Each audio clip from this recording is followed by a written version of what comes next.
তুমি ছাড়া তো আমার আর কেউ নাই। আল্লাহ গো, তুমি যদি মাফ না করো কে আমাকে মাফ করবে?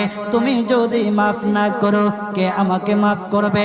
তুমি যদি আমাকে মাফ করো তাহলে তোমার কোনো দিকে কমবে না, তুমি যদি আমাকে মাফ না করো তোমার কোনো দিকে বাড়বে না।